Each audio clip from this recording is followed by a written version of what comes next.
Mala femmina, 1951.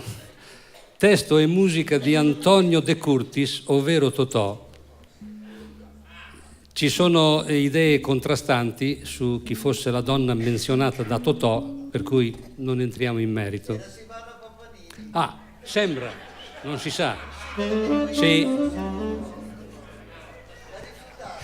Risolto l'enigma.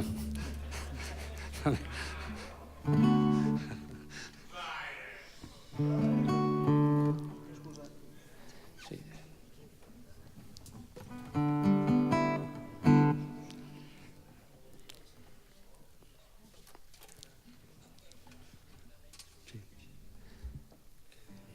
Alessandro, puoi per cortesia abbassarmi leggermente la chitarra qui nella spia, poco poco.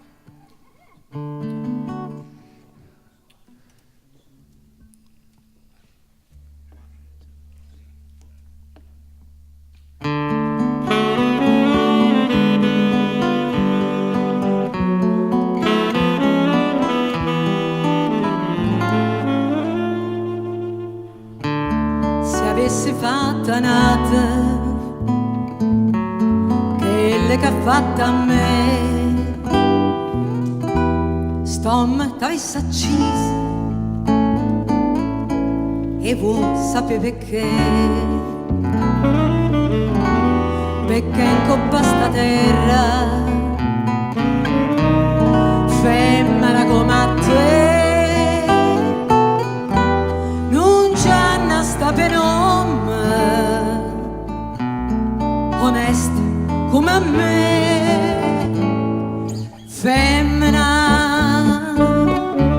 tu sei una mala femmina che stocchia fatta chiagnere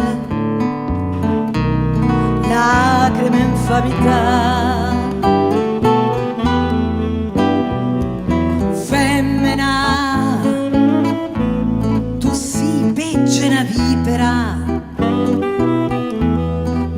seccate l'anima, posso più campare. Femmina, si dolce come zucchero, però sta faccia d'angelo te serve per ingannare.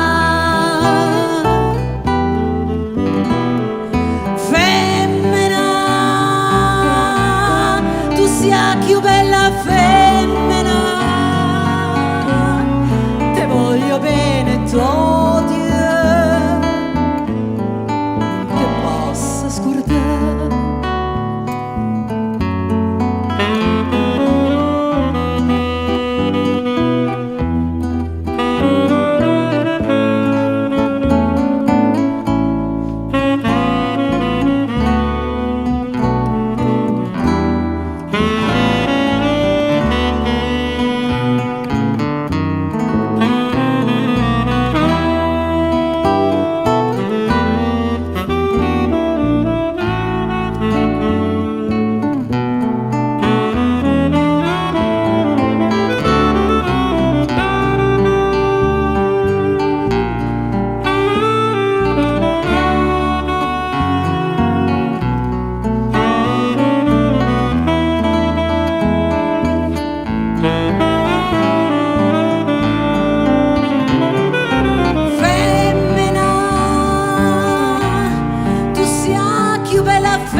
Grazie.